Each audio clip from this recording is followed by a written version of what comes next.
আমরা। বলেন কারা? এই ঘোষণা কে দিয়েছেন? আল্লাহ রাব্বুল আলামিন দিয়েছেন। সম্মানিত হাজরিন, এত মর্যাদা আজকের আলোচনা। আমি আগেই বলেছি, মূল বিষয়টা বুঝতে হলে আগের বিষয়টা বুঝতে হবে আমরা কি। যেহেতু দায়িত্ব বড় কঠিন, তাই আগে বুঝতে হবে আমরা কারা, আমাদের পরিচয় কি। তাই আজকের আলোচনা আমরা কারা, এটা আমরা কারা, আমাদের সম্মান কত, নিজেকে চিনতে হবে। কথা আছে একটি চমৎকার, এভাবে, মান আরাফা নাফসাহু ফাকাদ আরাফা রাব্বাহু, যে নিজেকে চিনল সে তার রবের পরিচয় পেল, রবকে চিনতে পারল। সম্মান কত দেখেন। হযরত আদম আলাইহিস সালামকে আল্লাহ পাক সৃষ্টি করলেন, সৃষ্টি করে সকল ফেরেশতাদেরকে বললেন সেজদা করো। সবাই সেজদা করলো, শুধুমাত্র একজোরে করলো না। কে সেটা?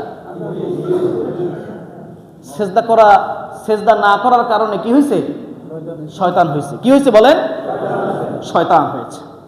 আল্লাহ পাক সমস্ত ফেরেশতাদেরকে বললেন সেজদা করো, সবাই সেজদা করেছে। জিবরাইল আলাইহিস সালাম সমস্ত ফেরেশতাদের সর্দার, তিনিও কিন্তু সেজদা করেছে। এবং এই সেজদা একাকী না, বরং জামাতের সাথে একত্রে সবাই হযরত আদমকে সেজদা করেছেন। সুবহানাল্লাহ। আল্লাহ রাব্বুল আলামিন বলেছেন, ফাসাজাদাল মালাইকাতু কুল্লুহুম আজমাউন। আল্লাহ রাব্বুল আলামিন অর্ডার করলেন, আল্লাহর হুকুম পেয়ে হযরত আদম আলাইহিস সালাতু ওয়াস সালামকে সমস্ত ফেরেশতারা জামাতের সাথে সেজদা করেছে। বলেন সুবহানাল্লাহ।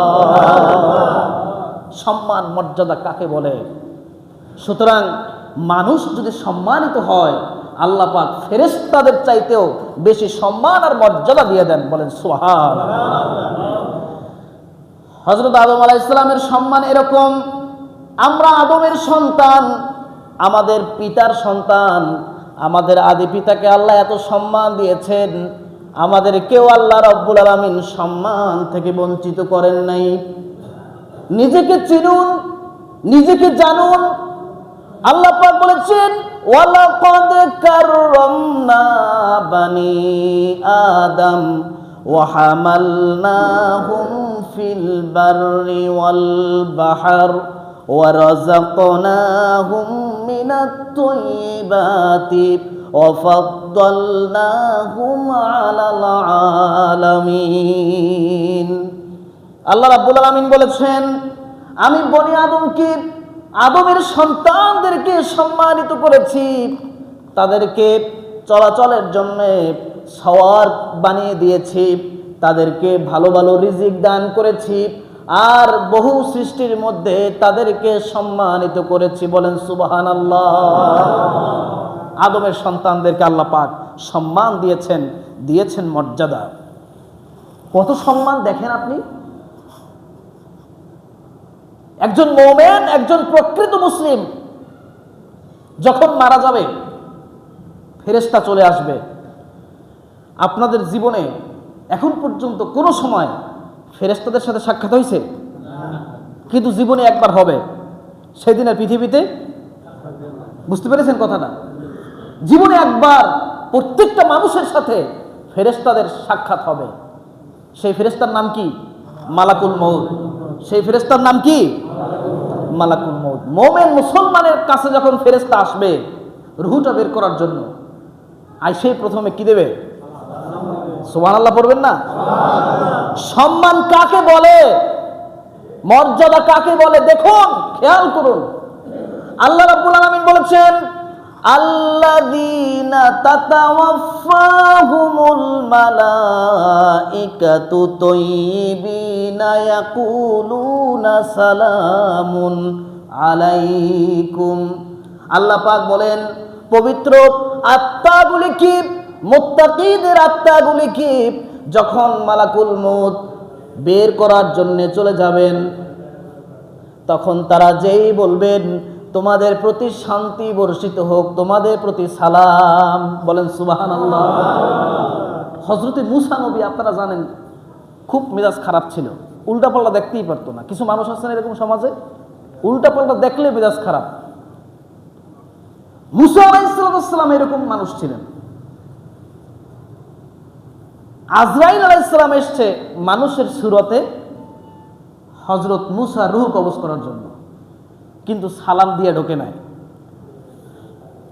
মুসা আলাইহিস সালাম প্রশ্ন করলো, তুমি কে? বলে, আমি মালাকুল মউত। কেন আসছো? রূহ কবজ করার জন্য। সামনে আসো। যেই নাকি সামনে আসছে, মুসা আলাইহিস সালামের গায়ের শক্তি দিয়া এমন জোরে একটা চপেটাঘাত করেছে, মুহূর্তের মধ্যে আজরাইলের একটা চোখ নষ্ট হয়ে গেছে। সহিহ বুখারীর মধ্যে এসেছে, একটা চোখ কি হয়ে গেছে? নষ্ট হয়ে গেছে। মুসা আলাইহিস সালামের এই আঘাত পেয়ে আজরাইল চলে গেছে আল্লাহর কাছে। কার কাছে? আল্লাহর কাছে যাই বলতেছে, আল্লাহ, তুমি এমন এক বান্দার জান কবজ করতে পাঠাইছো, সেই বান্দা মরতে চায় না। আমি গেছিলাম রূহ কবজ করার জন্য, আমাকে আহত করেছে। আল্লাহ পাক বললেন, আল্লাহ পাক তার চোখের চিকিৎসা করে আবার পাঠাইছেন, যাও, এবার যাও। আজরাইল আলাইহিস সালাম মালাকুল মউত আবার চলে আসলো। মুসা আলাইহিস সালাম বললেন, সালাম দিয়ে ঢুকলো না কেন? মুমিনের কাছে আসতে হলে সালাম দিতে হয়, সালাম কেন দিলা না? হযরতে আজরাইল আলাইহিস সালাম চুপচাপ কোনো উত্তর দিলেন না। হযরতে আজরাইল আলাইহিস সালাম বলল, আল্লাহ পাক বলেছেন, এই যে একটা বকরির মতো কিছু একটা, এইটার উপরে আমার হাত রাখতে বলেছেন। হাতের মধ্যে যতগুলি পশম পড়বে, ওই পরিমাণ হায়াত আপনার আল্লাহ পাক বৃদ্ধি করে দিবেন। যদি 2000 পশম আমার হাতের নিচে পড়ে, তাহলে আপনার হায়াত এখন থেকে আরো 2000 বছর বেড়ে যাবে। মুসা আলাইহিস সালাম বলল, মারাত্মক জ্ঞানী নবী, বিচক্ষণ নবী। মুসা আলাইহিস সালাম বলল, আল্লাহ 2000 বছর হায়াত দিবা বুঝলাম, এরপরে কি হবে? আল্লাহ পাক বললেন, এরপরে তো আমার কাছে আসতেই হবে, মরণ তো হবেই, কোনো সন্দেহ নেই। মুসা নবী বলল, আল্লাহ, যদি 2000 বছর পরেও মরা লাগে, তাহলে এখন মরতে সমস্যা কি? আমার রূহটা এখনই কবজ করার জন্য তুমি বলে দাও। রূহ কবজ করে মালাকুল মউত চলে গেল। আমি বোঝাতে চাইলাম এই হাদিস থেকে, বনি আদম অর্থাৎ মুসলমান মুত্তাকিদের সম্মান কত বেশি।